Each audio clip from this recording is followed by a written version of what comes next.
नमस्कार, मैं अंजना और आप देख रहे हैं कड़वा घूट लाइव। आइए रुक करते हैं आज की बड़ी खबर। पटवारी की आईडी हैक कर करोड़ों की जमीन हड़प ली। युवा कांग्रेस ने बीजेपी सरकार पर लगाए गंभीर आरोप। राजनांदगांव से बड़ी खबर। जिला प्रशासन की गंभीर लापरवाही सामने आई है, जहां महेंद्र जैन नामक व्यक्ति की करोड़ों रुपए की जमीन फर्जी तरीके से दूसरे व्यक्ति के नाम दर्ज कर दी गई। प्रशासन का दावा है कि यह पूरा खेल पटवारी की आईडी हैक कर किया गया। हालांकि पुलिस ने एफआईआर दर्ज कर ली है, लेकिन पिछले 6 महीनों से जांच के नाम पर कार्रवाई नहीं की जा रही है। युवा कांग्रेस के राष्ट्रीय सचिव निखिल द्विवेदी ने इस मामले में राज्य सरकार और प्रशासन दोनों पर गंभीर आरोप लगाए हैं। उन्होंने कहा, अगर आईडी हैक हो सकती है तो कलेक्टर परिसर की जमीन भी भूमाफियाओं के नाम कर दो। उद्धरण चिन्ह। द्विवेदी ने आरोप लगाया कि आरोपी को भाजपा नेताओं का संरक्षण प्राप्त है। आरोपी के घर भाजपा के बड़े नेता का बेटा भोजन करता है, यही इस पूरे खेल की जड़ है।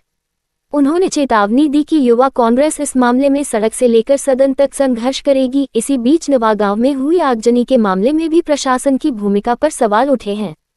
पीड़िता अमृता गुप्ता ने कहा कि यह घटना पटाखों से नहीं बल्कि जानबूझकर कराई गई है। एसपी ने थाना प्रभारी को जांच के निर्देश दिए हैं। इस मौके पर पूर्व पार्षद ऋषि शास्त्री, प्रदेश प्रवक्ता अभिमन्यु मिश्रा, प्रदेश सचिव विशु अजमानी, संगीता साहू, संदीप सोनी, तौसीफ रजा, विनायक राठौड़, हर्ष साहू, अंशल श्रीवास्तव, जितेंद्र जैन, शैलेश जैन, सागर सोनी समेत बड़ी संख्या में युवा कांग्रेस कार्यकर्ता मौजूद रहे। युवा कांग्रेस उपाध्यक्ष ऋषि शास्त्री ने मांग की कि पटवारी आईडी हैक प्रकरण की जांच पुलिस और राजस्व विभाग के संयुक्त समन्वय से की जाए और दोषियों पर कठोर कार्रवाई हो, ताकि भविष्य में ऐसी घटनाएं दोबारा न हों। जी बताएंगे किस मुद्दे को लेकर के?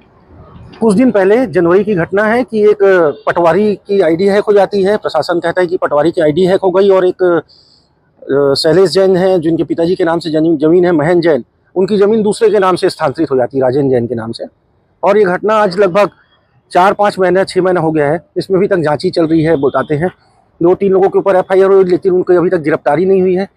अभी भी एसपी और कलेक्टर से हमने मिला है। कलेक्टर ने कहा कि मैं एसपी से बात करता हूँ और एसपी साहब ने कहा कि मैं कलेक्टर से पूरी जानकारी मंगाता हूँ। उन्होंने टीआई को बुलाकर इस जल्दी से जल्द इसको कार्रवाई करने की भी बात की है। लेकिन ये कितना बड़ा दुर्भाग्य है इस सरकार का, स्टूडियो सरकार का, भारतीय जनता पार्टी की सरकार का, कि पटवारियों की आईडी हैक हो जा रही है, तहसीलदार की आईडी हैक हो जा रही है और किसी की करोड़ों की जमीन दूसरे के नाम स्थानांतरित हो जा रही है। यदि इसमें प्रशासन जल्दी वो एक्शन नहीं लेता और जो प्रार्थी हैं उनकी जमीन उनके नाम नहीं होती और जो दोषी हैं वो जेल नहीं जाते, तो कांग्रेस, युवा कांग्रेस बड़ा आंदोलन करेगी और तहसीलदार एसडीएम के कार्यालय को जेसीबी लेकर विरोध किया जाएगा। क्या लगता है पूरे मामले में बड़ी गड़बड़ी इसमें नजर आती है? पूरे मामले में भारतीय जनता पार्टी का नेताओं का दबाव है।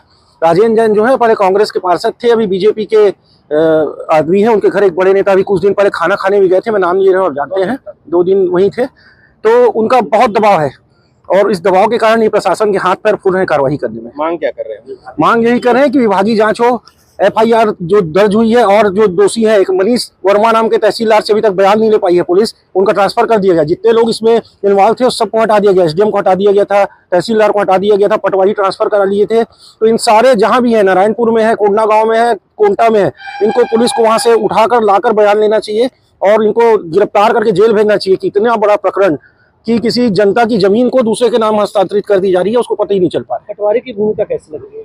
पटवारी की भी भूमिका संदिग्ध है, तहसीलदार की भूमिका संदिग्ध है, इसमें एसडीएम की भूमिका संदिग्ध है, कहीं ना कहीं इसमें जो तत्कालिक कलेक्टर थी उनकी भी भूमिका संदिग्ध है। कारण कि इतनी बड़ी घटनाक्रम के बाद कोई अभी तक एक्शन ना लेना इस सरकार का फेलियर माना जाता है।